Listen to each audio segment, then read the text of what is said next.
Al-Fatihah. Bismillahirrahmanirrahim. Alhamdulillah. Ar-Rahmanirrahim.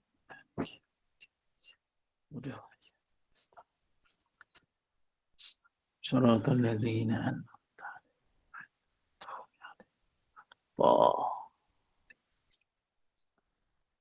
Bismillahirrahmanirrahim. Assalamualaikum warahmatullahi taala wabarakatuh. Alhamdulillah. Alhamdulillahilladzi nazzala al-furqan ala 'abdihi liyakuna lil 'alamin nadhira. Walladzi arsala rasulahu bil huda wa dinil haqq lidhhirahu 'ala ad-dini kullihi walau karihal kafirun. Ashhadu an la ilaha illallah wahdahu la syarikalah wa ashhadu anna Muhammadan abduhu wa rasuluh. Allahumma salli wa sallim wa barik ala sayyidil mursalin wa ala alihi wa sahbihi ajma'in. Subhanaka la ilma lana illa ma 'allamtana innaka antal alimul hakim. Wala hawla wala quwwata illa billahil aliyyil azim. Rabbi shrah li sadri wa yassir li amri wahlul 'uqdatam min lisani yafqahu qawli. Amma ba'd. Fa ya ibadallah ittaqullah usikum wa nafsi bitaqwallah faqad fazal muttaqun. Qala Allah ta'ala fil kitabihil karim, a'udzu billahi minasyaitonir rajim. Al-haqqu min rabbik fala takunanna minal mumtarin. Shadaqallahul azim. Wa qala Rasulullah sallallahu alaihi wasallam, ballighu anni walau ayah. Yang berbahagia Puan Moderator, Puan Nur, yang berbahagia Puan Rosniyati selaku Presiden Gema Yasin Nur Iman dan seluruh para AJK-nya. Seterusnya muslimin dan muslimat yang mudah-mudahan dirahmati oleh Allah. Alhamdulillah. Ada tadi yang kata suara tak jelas Ada jelas suara setakat ni? Alhamdulillah. Alhamdulillah Ustaz, teruskan jelas. Alhamdulillah. Okay, baik, terima kasih. Jadi insyaAllah muslimin dan muslimat, kita sambung pengajian kita, pengajian tafsir kitab Tafsir Nurul Ihsan. Kita menghuraikan tafsir surah Al-Kahfi. Jadi pada hari ini kita masuk yang di kitab Tafsir Nurul Ihsan jilid yang ketiga pada muka surat yang kelima. Muka surat yang kelima baris yang ketujuh daripada bawah. Firman Allah, a'udzu billahi minasyaitonir rajim. Wa yuhayyi lakum min amrikum mirfaqa. Yang bermaksud, dan sedia ia bagi kamu daripada kerajaan kamu itu akan manfaat bagi kamu. Baik. Jadi muslimin dan muslimat yang dirahmati oleh Allah, ayat berapa So kitab saya ni dia tak tulis ayat berapa. Saya cek ayat yang ke saya ayat yang ke-16. Ayat yang ke-16 surah Al-Kahfi. Baik. Jadi muslimin dan muslimat, pada kuliah yang lepas kita dah baca ayat yang berkaitan tentang bagaimana pemuda Ashabul Kahfi ini dihadapkan di hadapan Raja Daqyanus ataupun Raja Tyrannus yang zalim. Jadi mereka ni diugut supaya meninggalkan agama Allah dan mensyirikkan Allah dengan menyembah berhala. Tetapi Allah Ta'ala telah memberikan kekuatan kepada mereka. Allah berikan kekuatan pada mereka, Allah berikan bimbingan kepada mereka. Maka dengan tegas mereka berkata di hadapan Raja Daqyanus, Raja Tyrannus itu, yang mana mereka beriman kepada Allah Tuhan yang menjadikan langit dan bumi. Jadi mereka bertegaslah. Mereka bertegas, iman yang kuat, yang mantap. Mereka berhadapan dengan raja Daqyanus itu. Jadi Daqyanus ni kira marahlah. Maka mereka pun dilucutkan jawatan. Sebab kita sebut dah pada yang lepas, pemuda-pemuda Ashabul Kahfi ni merupakan golongan bangsawan. Merupakan golongan yang tertinggi dalam kerajaan. Mungkin pegawai kerajaan, mungkin menteri-menteri, wallahu alam lah. Tapi mereka ni memang merupakan golongan yang hebat, golongan yang berpangkat tinggi, golongan yang berpengaruh, dan golongan yang dihormati sebenarnya.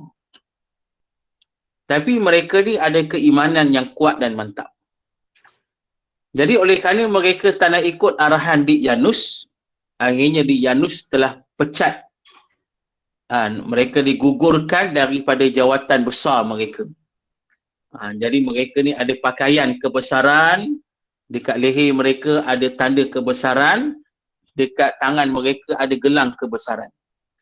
Jadi kesemuanya itu dirampas oleh Daqyanus, yang menunjukkan mereka sudah dibuang daripada jawatan yang ada pada mereka. Jadi muslimin dan muslimat, pada saat itu Daqyanus bagi tempoh pada mereka untuk berfikir. Mana Daqyanus tak terus bunuh mereka, ni sebenarnya kuasa Allah lah. Allah yang atur macam tu kan. Jadi Daqyanus ni terasa di hati, terlintas di hati dia tak nak bunuh lagi. Maka dia bagi peluang lah pada pemuda-pemuda ni supaya balik rumah fikir dulu. Fikir baik-baik sama ada nak sembah berhala ikut Daqyanus ataupun nak terus dengan agama Allah. Kalau terus dengan agama Allah, maka mereka semua akan dibunuh. Tu dia. Jadi mereka balik. Jadi Allah Ta'ala bersebut dalam ayat ni, wa idh i'tazaltumuhum. Dan bila saja mereka balik, maka mereka pun berpisahlah daripada golongan itu. Mana mereka meninggalkanlah negeri mereka. Mereka berpisahlah daripada golongan yang menyembah berhala itu. Ini dia. Mereka larilah maksudnya. Dan mereka menujulah kepada gua yang kata Al-Kahfi itu. Jadi Allah sebut pada ayat ni yang kita baca tadi, wa yuhayyi lakum min amrikum mirfaqa. Dan Allah sediakan bagi mereka ni perkara-perkara yang bermanfaat bagi mereka. Maknanya Allah Ta'ala yang menggerakkan hati mereka untuk pergi ke gua tersebut, dan pada waktu yang sama Allah Ta'ala memberikan pada mereka kerahmatan. Rahmat Allah kepada mereka. Dan pada waktu yang sama Allah memberi jaminan yang mana Allah akan beri pada mereka perkara-perkara yang memberi manfaat kepada mereka. Itu jaminan daripada Allah.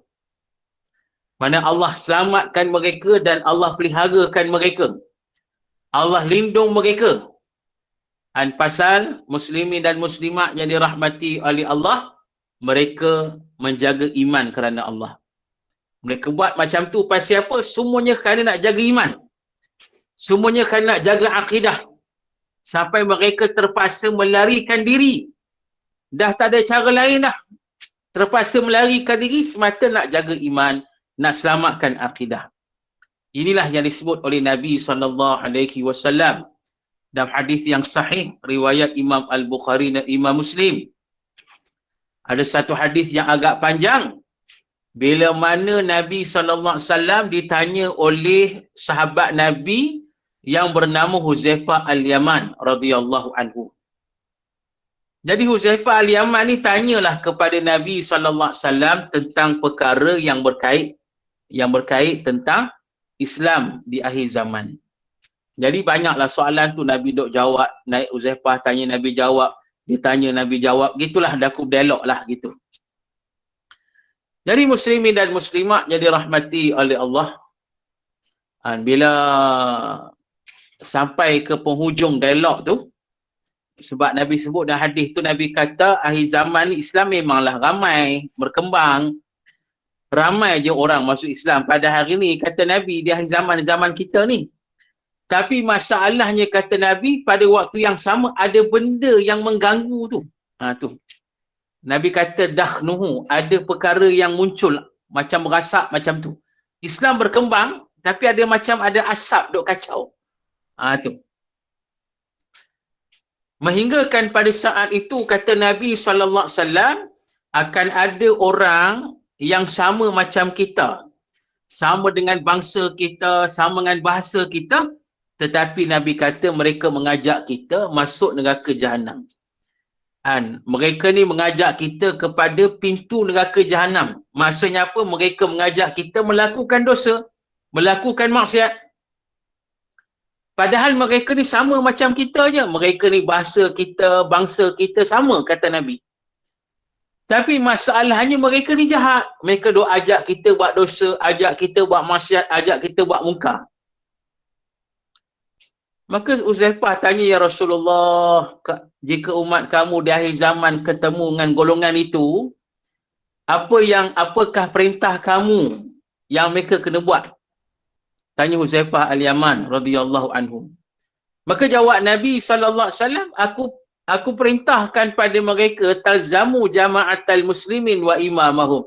Hendaklah mereka bersama dengan jemaah muslimin, dengan jemaah orang-orang Islam, dengan jemaah orang-orang yang beriman kepada Allah dan kepimpinan mereka. Ini pesan Nabi.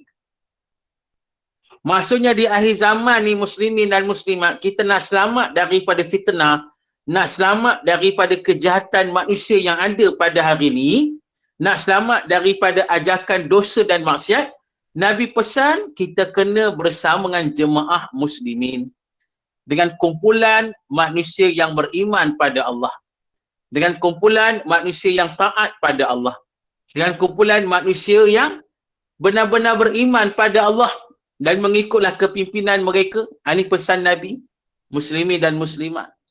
Macam hari ni kita duk dengar kuliah ni cara berjemaah ni, dengan gema Yasin, macam-macam lah kita duk ikut kan kumpulan tu untuk berkuliah, untuk inilah membaca Quran ke apa.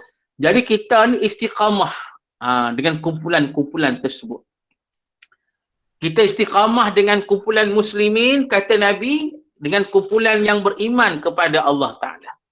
Ini pesan Nabi, supaya kita selamat daripada ajakan manusia yang jahat tadi. Sebab mereka ni bukan sekadar jahat, bahkan mereka ni muslimin dan muslimat, yang mana mereka ni dia macam kita. Itu masalah. Kadang-kadang kita tak kenal pun mereka ni, padahal mereka ni jahat. Kita tak tahu mereka ni jahat. Sebab mereka ni sama macam kita, bangsa kita, bahasa kita, kata Nabi SAW.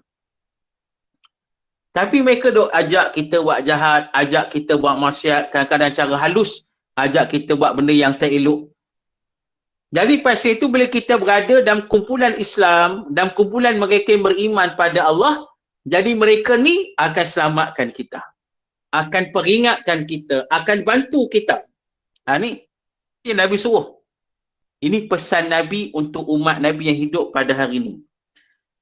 Bila Nabi kata macam tu, Uzaifah tanya lagi, ya Rasulullah, macam manalah kalau pada saat itu, wahai Rasulullah SAW, dah tidak ada dah kumpulan Islam yang beriman macam tu. Macam mana kalau zaman tu, ya Rasulullah, kumpulan orang beriman dah tak ada. Kumpulan orang nak mengaji ramai-ramai dah tak ada. Kumpulan nak menuntut ilmu dah tak ada. Kumpulan manusia yang taat pada Allah dah tak ada. Nak buat macam mana, ya Rasulullah? Pada masa tu kita je yang beriman, kita je yang taat pada Allah. Nak buat macam mana, ya Rasulullah sallallahu alaihi wasallam? Tanya Huzaifah. Maka kata Nabi SAW, kalau betul jadi macam tu, Nabi kata lari. Lari, kata Nabi. Ni ada ayat tadi yang kita baca tadi. Wa idhi'tazaltumuhum. Pisahkan diri kamu daripada kumpulan yang syirik tu. Allah sebut. Bahkan Nabi sebut pula. Nabi kata lari. Larilah daripada mereka yang jahat-jahat tadi. Larilah daripada manusia yang jahat-jahat ramai tadi. Nabi kata, masuklah hutan mana-mana, Nabi kata. Masuklah hutan mana-mana, duduk dalam hutan tu, makanlah kayu ke daun ke, Nabi kata, mati macam tu lagi baik daripada hidup dalam keadaan derhaka pada Allah. Tu pesan Nabi SAW. Ini yang berlaku pada Ashabul Kahfi ni. Tapi nak kata kita tak sampai tahap tu lagi. Pasal kita masih banyak kumpulan Islam, kumpulan mereka yang beriman, masih banyak. Kita stay lah situ. Tapi nak kata kalau sampai satu tahap, satu masa kemuncak nanti, dah tak ada kumpulan Islam, dah tak ada kumpulan yang beriman, dah tak ada cara lain nak selamatkan iman, maka pesan Nabi, lari, tinggalkan mereka. Tinggalkan manusia yang ada, masuklah hutan mana-mana, pesan Nabi SAW. Makanlah apa yang ada dekat hutan tu, makanlah kayu ke, daun ke, Nabi kata, biar mati macam tu lagi baik daripada hidup dalam keadaan derhaka maksiat kepada Allah. Tu dia. Muslimi dan muslimat jadi rahmati oleh Allah. Ini kena ingat. Jadi ini yang berlaku pada Ashabul Kahfi. Maka mereka terpaksalah. Tapi Allah beri jaminan pada mereka. Walaupun mereka terpaksa meninggalkan kampung mereka, meninggalkan masyarakat mereka, tetapi Allah beri jaminan, Allah bukan sekadar bagi rahmat pada mereka, tapi pada waktu yang sama Allah akan bagi benda yang bermanfaat pada mereka. Mana Allah selamatkan mereka, Allah pelihara mereka, Allah jaga mereka. Itu dia. Jadi inilah janji Allah. Maknanya ayat ni bukan tuju kisah mereka je, tapi tuju pada kita lah. Mana kalau kita ni jaga iman, jaga akidah, jaga ketaatan kita pada Allah, insya-Allah Allah akan jaga kita. Tu. Kan kita dah dengar ada hadis Nabi SAW kan, mengaji kan, kita hadis 40 kan. Hadis 40 Imam An-Nawawi rahimahullah. Salah satu daripada hadis 40 tu, salah satu yang Nabi kata apa? Ihfazillah yahfazka. Jagalah Allah, peliharalah Allah, maka Allah akan pelihara kamu. Tu. Masuk jaga Allah ni mana apa? Kita jaga iman kita, jaga akidah kita, jaga agama kita. Bila kita jaga semua tu, Nabi beri jaminan, Allah akan jaga kita. Allah akan pelihara kita. Ni jaminan dari Nabi SAW. Tu. Kena yakin situlah. Walaupun kita hadapi macam-macam ujian, macam-macam dugaan, macam-macam yang kita nak tempuh, tapi ingat, kita jaga Allah, maksud kita jaga iman, jaga akidah, jaga taat kita pada Allah, pasti Allah akan jaga, Allah akan pelihara kita. Allah akan lepaskan kita dari kesusahan, Allah akan lepaskan kita dari halangan-halangan yang menyusahkan. Itu. Kita ulang balik muslimi dan muslimat ni saya sebut dah pada kuliah-kuliah yang lepas. Ulang balik. Nah, surah At-Talaq ada 3 ayat tentang 3 kelebihan manusia yang bertakwa kepada Allah. Ni ulang, saya ulang balik. Saya dah sebut dah ni. Saya ulang balik. Boleh cek dalam surah At-Talaq. Surah At-Talaq. Dan surah At-Talaq ada 3 ayat tentang 3 jaminan Allah kepada manusia yang bertakwa pada Allah. Orang yang bertakwa ni orang yang jaga agama lah. Orang yang jaga iman lah. Ini orang bertakwa ni. Jadi Allah beri jaminan kepada kita, bila kita bertakwa, maka 3 jaminan Allah bagi pada kita. Yang pertama sekali kata Allah beri jaminan yang mana Allah akan keluarkan kita dari kesulitan, kesusahan. Dan pada waktu yang sama Allah akan bagi rezeki pada kita dari jalan yang kita tak sangka. Itu muslimi dan muslimat jadi rahmati oleh Allah. Mana bila kita bertakwa pada Allah tu jaminan dari Allah. Allah akan tunjuk kita jalan keluar dari susah, kesulitan. Kita tengah susah, dapat ujian yang susah, ujian yang berat. Tiba saat Allah tunjuk jalan keluar dari kesusahan itu. Bahkan diberi pula rezeki tanpa disangka, tak dijangka.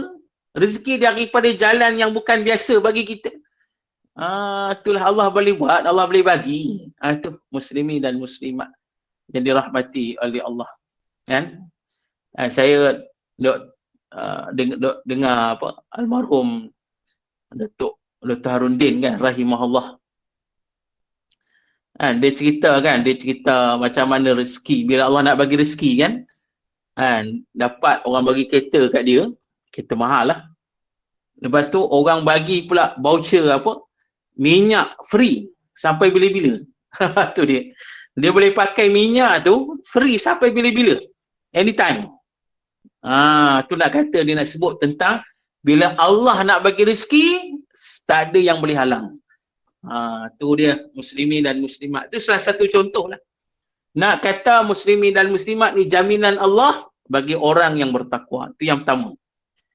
Yang kedua kata Allah dalam surah At-Talaq ni, Allah beri jaminan orang yang bertakwa, Allah yang jaga orang yang jaga iman, jaga takwa semua ni, yang mana Allah akan bagi pada mereka, Allah akan permudahkan segala urusan mereka. Urusan mereka dekat dunia ni lah, muslimin dan muslimat. Kan kita banyak urusan kita, banyaklah kerja-kerja kita kat dunia ni.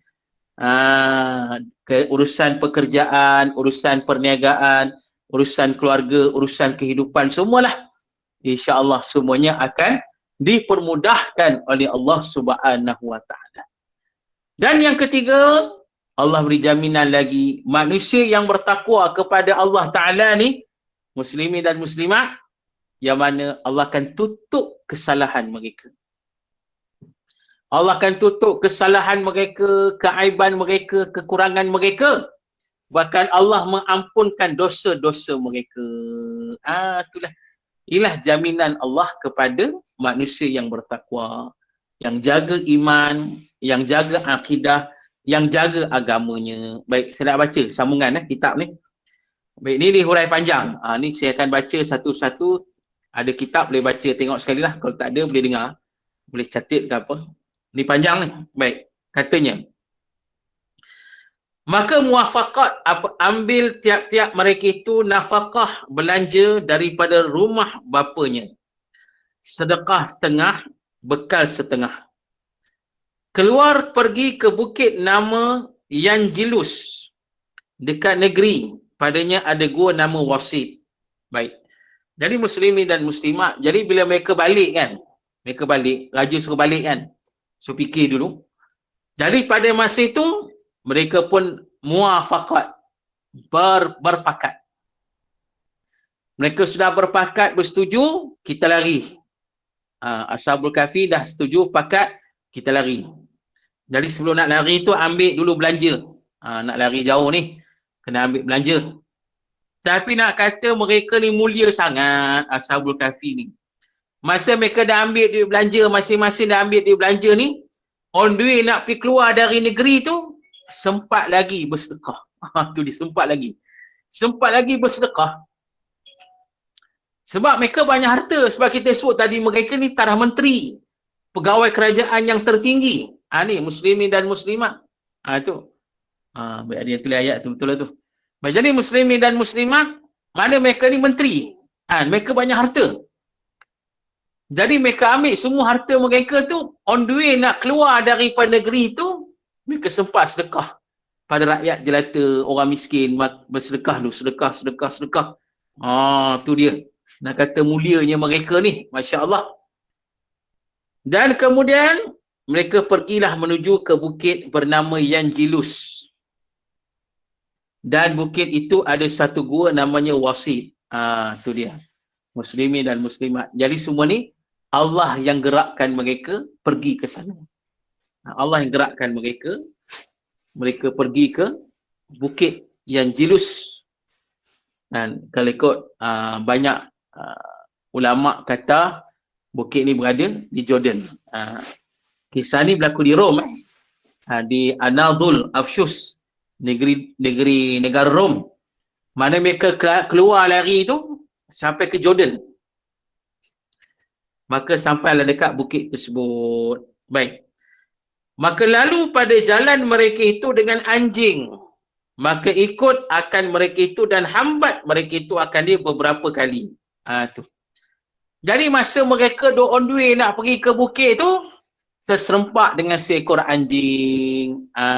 Tu dia. Jadi anjing ni nampak mereka, anjing ni nak ikut sekali. Ikut je. Dan mereka ni halau lah anjing ni. Halau, tak selesa lah anjing nak ikut kan. Halau, hambat, halau. Tapi anjing ni follow juga. Buat anjing tu diikut juga. Tu dia. Pening mereka ni, apa hal pula anjing duk ikut sangat ni.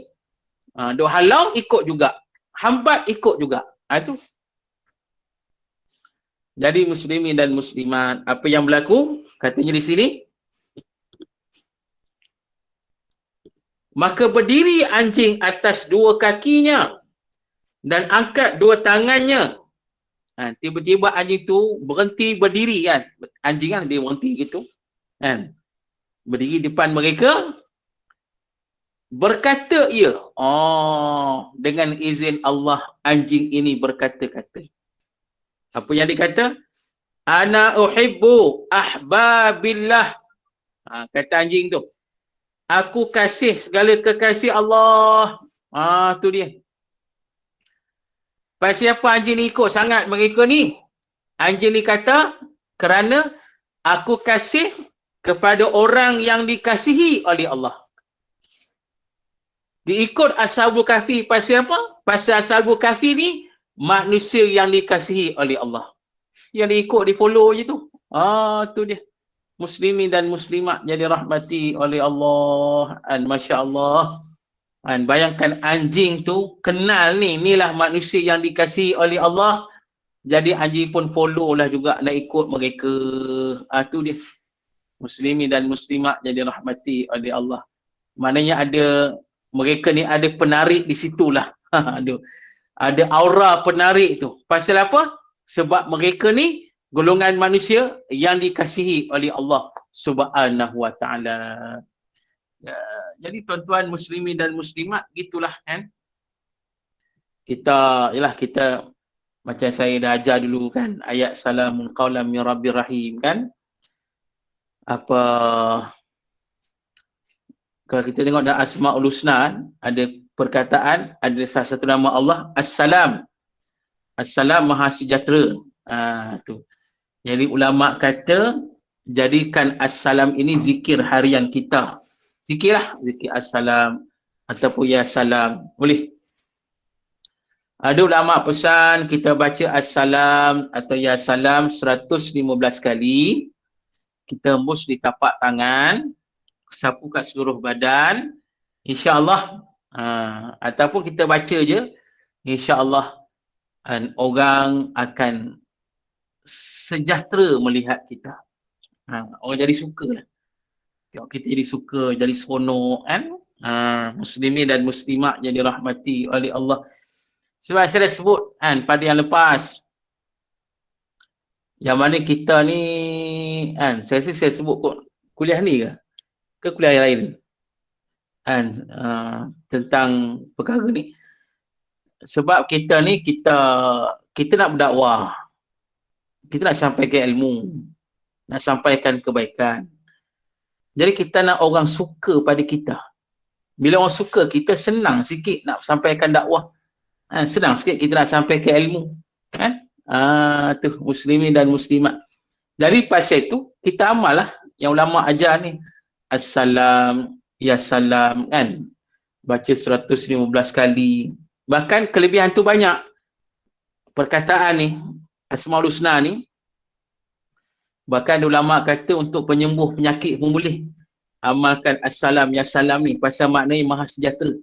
Allah yang mensejahterakan kita. Jadi bila kita dah amal ni, orang tengok kita pun jadi suka, jadi seronok. Jadi orang pun senang nak dekat dengan kita. Bila orang senang dekat dengan kita, maka senanglah kita sampai ke ilmu. Kan gitu. Macam kita tengok sejarah Nabi SAW. Kata Abdullah bin Salam radhiyallahu anhu. Abdullah bin Salam ni asalnya Yahudi, pendeta Yahudi. Bila saja dia bertemu pertama kali dengan Nabi SAW, yang pada masa itu Nabi sedang menyampaikan syarahan di khalayak manusia. Dan Abdullah bin Salam itulah pertama kali tengok Nabi ni. Dia tengok Nabi, terus dia kata, demi Allah, ini manusia yang betul. Demi Allah, wajah ni bukan wajah penipu, dia kata. Dia tengok Nabi, dia tahulah Nabi ni sungguh manusia, Rasul yang betul. Maka menyebabkan dia yakin dengan Nabi SAW masuk Islam. Tu. Muslimin dan muslimat. Jadi itulah. Dia nak kata sinilah. Maknanya orang beriman ni ada tarikan di situ. Macam mana yang berlaku pada Ashabul Kahfi. Ya, 119 kali. Nak baca sehari pun boleh, nak baca anytime pun boleh. Mana kita nak baca apa? Sambil duk jalan, duk buat kereta, baca kan. Atau contohlah, ataupun kita nak pergi interview kerja ke. Masa sambil nak pergi interview tu, bacalah. Biar tukang interview tengok kita senang hati kan. Dengan izin Allah belaka boleh ni. Boleh. Tak jadi masalah. Baik. Jadi muslimin dan muslimat, yang mana ini yang berlaku pada Ashabul Kahfi.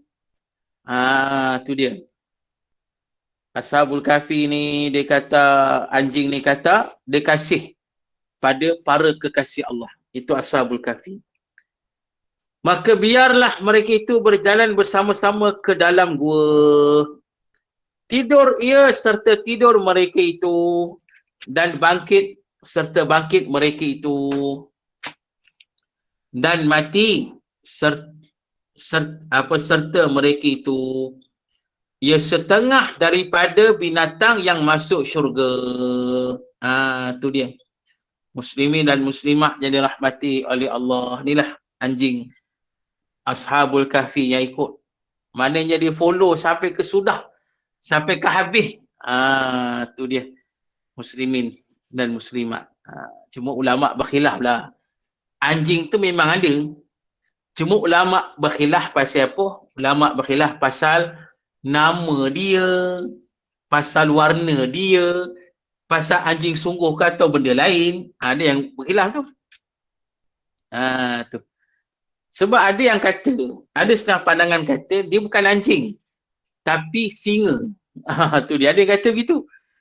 Memang Allah gunakan ayat nanti, kita akan baca nanti, ayat Allah gunakan perkataan kalbuhum. Kalbuhum tu anjing mereka. Anjing lah. Tapi ada ulama kata masuk anjing sini ialah singa. Pasal apa? Pasal ulama berhujah, pernah berlaku di zaman Nabi SAW.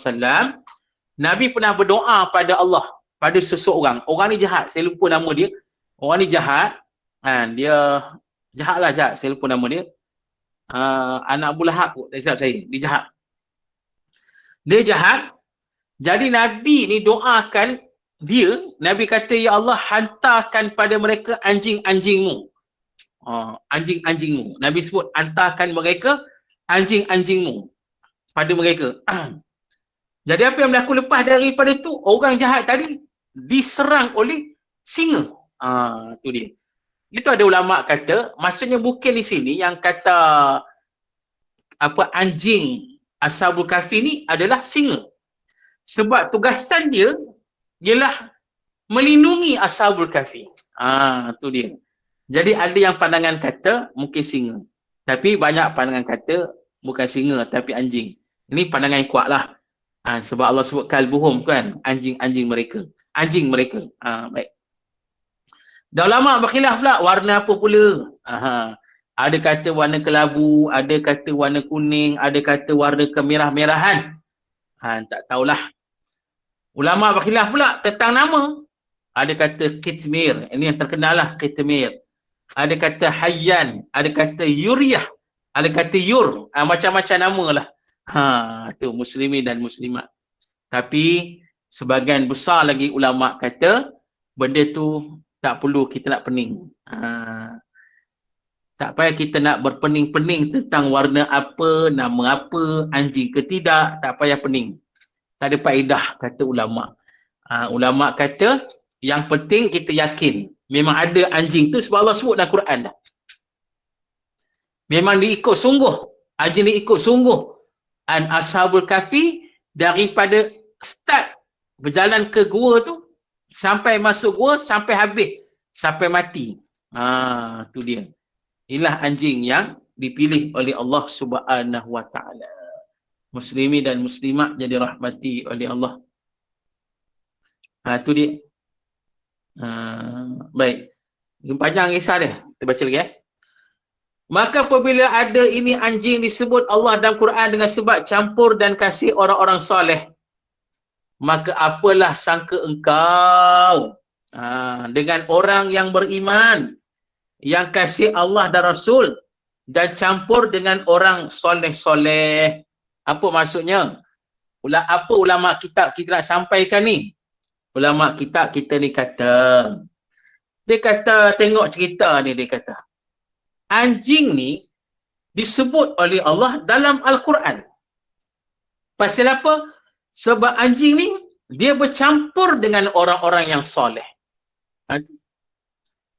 Disebabkan anjing ni bercampur dengan orang yang soleh, dia sayang pada orang yang soleh, Allah angkat martabat anjing ni sampai Allah cerita dalam Quran. Kalau begitu, lebih lagi lah kalau kita manusia ni beriman, kita bercampur dengan orang yang beriman, orang yang soleh. Lebih lagi lah kelebihan kita. Kalau anjing pun Allah angkat martabat sampai tara tu. Tu anjing tu. Ni. Yang kita duk marah anjing ni, tengok anjing, kalau panggil anjing kita marah, kau ni macam anjing, marah kan? Itu. Nak kata muslimin dan muslimat, anjing tara tu Allah angkat. Ni. Bila saja anjing tu bercampur dengan orang-orang yang soleh. Lebih lagi lah kita yang beriman ni. Bila kita manusia yang beriman, bercampur dengan orang beriman, bercampur dengan orang yang soleh, lebih lagi lah Allah angkat darjat dan martabat kita. Ni kita sebut tadi. Tentang kita bercampur dengan kumpulan Islam yang beriman ni, kita sebut berulang kali benda ni disebut. Selagi mana hidup akhir zaman ni, zaman kita ni, cari orang-orang beriman kan. Bersama-sama dengan orang beriman, orang yang taat pada Allah. Tu penting ni. Ini Allah akan angkat darjat dan martabat kita. Kita mendapat, orang kata, tempias keberkatan yang ada pada mereka. Lebih lagi kalau mereka ni para alim ulama, Masya Allah, lagi besar, lagi hebat. Kita dapat wangi mereka pada kita, keberkatan mereka pada kita, kita dapat. Tu pesan Imam Asy-Syafi'i rahimahullah. Sebab kita semua ni penuntut ilmu. Imam Syafi'i kata apa? Syarat nak mendapatkan ilmu, suhbatil ustaz atau irsyadil ustaz. Maknanya apa? Bersahabat dengan ulama, guru kamu tu. Menghormati guru kamu. Ni pesan Imam Asy-Syafi'i. Syarat kita nak mendapatkan ilmu. Kan? Muslimin dan muslimat jadi rahmati oleh Allah. Mana kita bercampur dengan ulama, bercampur dengan orang beriman, orang yang taat pada Allah. Banyak kelebihan kita dapat. Kita ni ini maknanya sebagai pengajaran di sinilah. Baik, baca lagi. Dan berkata seorang laki-laki bagi Nabi sallallahu alaihi wasallam. Ini dia masuk sikit hadis Rasul sallallahu alaihi wasallam. Bagaimana seorang sahabat tanya ke Nabi. Apa dia tanya? Mata sa'ah. Manakala kiamat? Maknanya bilakah akan berlakunya kiamat? Itu dia. Bilakah akan berlaku kiamat? Tanya sahabat ni. Nabi kata, maka sabda Nabi SAW, ma'adadatu laha, ma'adadta laha. Engkau sedia baginya? Bila saja sahabat tu tanya, ya Rasulullah, ni apa cerita kiamat ni, bila nak kiamat? Tanya gitulah, lebih kurang. Nabi katalah, engkau dah bersedia ke nak hadapi kiamat ni? Tu dia. Nabi tanya balik, ma'adadta laha. Dah bersedia ke engkau ni nak hadapi kiamat ni? Dah standby ke? Dah ready ke? Tu. Tu dia. Kan? Muslimin dan muslimat. Macam hari ni lah kan. Orang duk cerita pasal nak kiamat kan. Duk cerita teori Dajjal lah, konspirasi macam-macam. Persoalannya, dah bersedia ke engkau? Tu dengan kiamat ni. Kau dah cakap sembang je tak jadi kan. Sakat sembang kata macam ni, tapi hidup kita macam tu juga. Masjid tak pergi, semayang pun tak jaga, mengaji pun tidak, apa semua. Mana tak ada lah kan. Nah, sembang lah. Jadi Nabi tanya sahabat ni. Nabi tanya, dah bersiap sedia ke dah hadapi kiamat ni? Apa persediaan kau? Nabi tanya gitu. Maka jawab, sahabat ni jawab jujur lah. Dia kata, maka jawab lelaki. Hamba tiada sedia banyak puasa. Okey, tak apa. Waalaikumsalam. Baik. Hamba tiada sedia banyak puasa dan tiada sembahyang dan tiada sedekah. Tetapi uhibballah wa rasuluhu. Hamba kasih Allah dan Rasulnya sahaja. Maka sabdanya, anta ma'a man ahbabata. Engkau serta orang yang engkau kasih. Itu dia. Baik, apa maksudnya muslimin dan muslimat? Bila Nabi tanya apa persediaan kau nak hadapi kiamat ni? Sahabat Nabi kata jujur. Dia kata, Rasulullah, aku ni puasa sunat tak banyak kan. Kira puasa wajib Ramadan je lah. Tu, macam gitulah. Puasa 6 pun gagal. Tu. Jadi kata sahabat ni, kata aku puasa wajib je, soal sunat ni kurang sangat lah ya Rasulullah. Lepas tu kata dia pula, sembahyang sunat pun tak banyak. Tu. Yang dok jaga solat wajib tu aku jagalah. Sunat tu sikit-sikit lah. Tapi tak banyak lah, dia kata. Sedekah pun tak banyak. Dia kata begitu. Dia mengaku sungguh lah, sahabat ni. Mengaku sungguh. Tetapi dia kata, dengan jujur dia kata, aku sangat cinta kepada Allah dan Rasul sallallahu alaihi wasallam. Maka Nabi kata apa? Nabi kata, anta ma'a man ahbabata.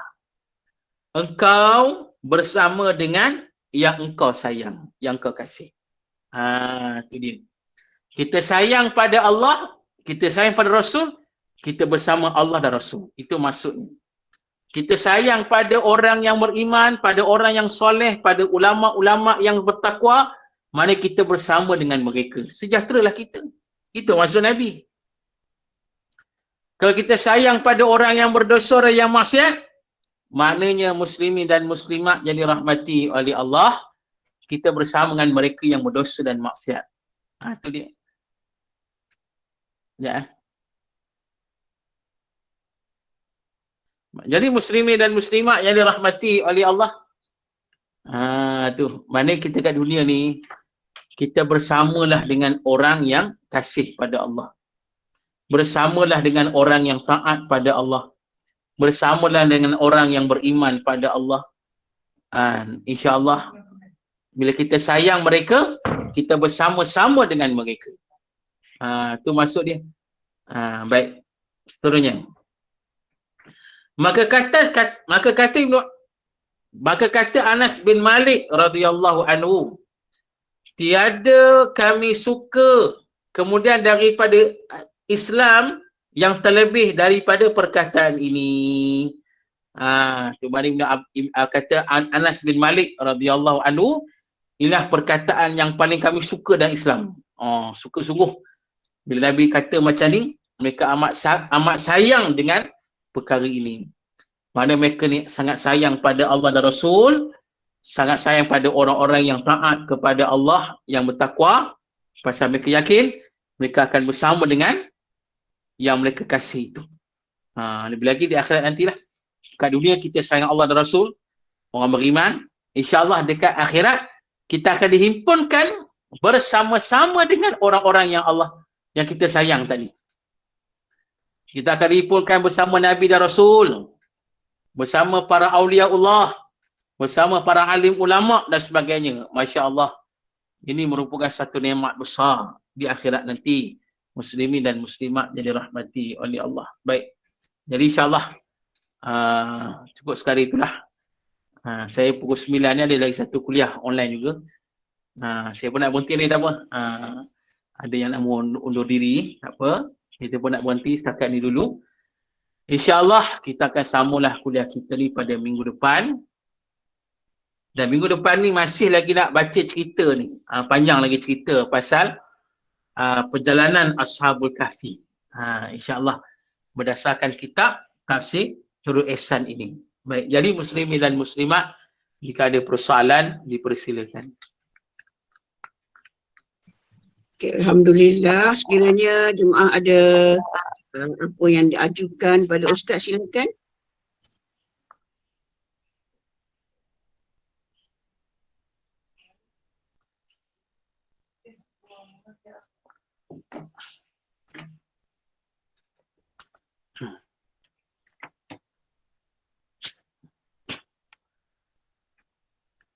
Ada soalan? Nampaknya tak ada soalan ke Ustaz. Soalan. Semua jemaah tu. Sebab jemaah ni kebanyakan semua daripada 6.45 tadi ni yang terus kuliah hingga pukul 9. Alhamdulillah. InsyaAllah. Kata dia kita boleh tutup lah kot. Okeylah. InsyaAllah. Macam mana? Okey, kalau itu saya tutupkan majlis nanti, Ustaz teruskan nanti ya, insyaAllah. InsyaAllah. Okey, Alhamdulillah, amin, jazakallah khairan kasiran. Al-Fadil Ustaz Fazrul Rahimi Ma'ruf yang menyampaikan kuliah duha pagi ini dengan tafsir surah Al-Kahfi berpandu pada kitab Nurul Ihsan. Jadi mudah-mudahan kita istiqamah dengan jemaah Muslim seperti Ustaz anjurkan tadi, dengan hari kuliah-kuliah dan sebagainya, dengan kumpulan-kumpulan yang benar yang beriman dengan Allah untuk jauhkan kita daripada ajaran-ajaran yang sesat, yang jahat. Moga Allah pelihara kita, iman kita, akidah kita, walaupun kita menghadapi pelbagai pancaroba pada zaman yang sekarang lah, yang kita hadapi sekarang. Jadi kita teruskan membuat menjaga akidah kita, insya-Allah, iman dan takwa kita, insya-Allah. Jadi saya umumkan dulu kuliah-kuliah pada sebelah petang, pukul 2 petang nanti, halaqah tahfiz bersama dengan Ustazah Helen Sukma Indah. 8 malam bersama dengan meja Ustaz Muhammad Naim, kuliah maghrib iaitu Syama'il Muhammadiyah, dan pukul 9 Talaqi Al-Quran Ustazah Humairah. Jadi terima kasih sekali lagi kepada para jemaah yang sudi bersama-sama dengan kuliah duha pada pagi ini. Kita teruskan berdoa, moga Allah tingkatkan iman kita, takwa kita dalam setiap langkah kebaikan dan sisa-sisa umur yang barakah, insya-Allah. Amin ya rabbal alamin. Jadi terima kasih kepada pengurusan Gemah Yasin Iman. Jadi sebelum itu minta Ustaz baca doa lah, tutupkan majlis ini dan seterusnya, bacaan tasbih kafarah dan seterusnya, surah Al-Asr. Silakan Ustaz. Subhanakallah wa bihamdika asyhadu an la ilaha illa anta astaghfiruka wa atubu ilaik. Bismillahirrahmanirrahim. Wal 'asr innal insana lafi khusr illa alladhina amanu bis-solihat wa tawassaw bil haqqi wa tawassaw bis sabr. A'udzu billahi minasyaitonir rajim. Bismillahirrahmanirrahim. Alhamdulillahirabbil alamin wassalatu wassalamu ala asyrafil anbiya'i wal mursalin wa ala alihi wa sahbihi ajma'in. Radina billahi rabba wa bil islami dina wa bi Muhammadin nabiyyan wa rasula. Allahumma aghnina bil ilmi wa zayyinna bil hilmi wa akrimna bit taqwa wa jammilna bil afiyah. Allahumma inna na'udzubika min zawali ni'matik wa tahawuli afiyatik wa fujaati niqmatik wa jami'i sakhatik. Allahumma inna na'udzubika minal barasi wal junun wal judama min sayyi'il asqam. Allahumma inna na'udzubika min jahdil bala wa darki syaqa wa su'il qada wa syamatatil a'da. Allahumma inna nas'aluka 'ilman nafi'a wa rizqan tayyiba wa 'amalan mutaqabbala. Walhamdulillahi rabbil alamin. Siru ala barakatillah. Assalamualaikum warahmatullahi taala wabarakatuh.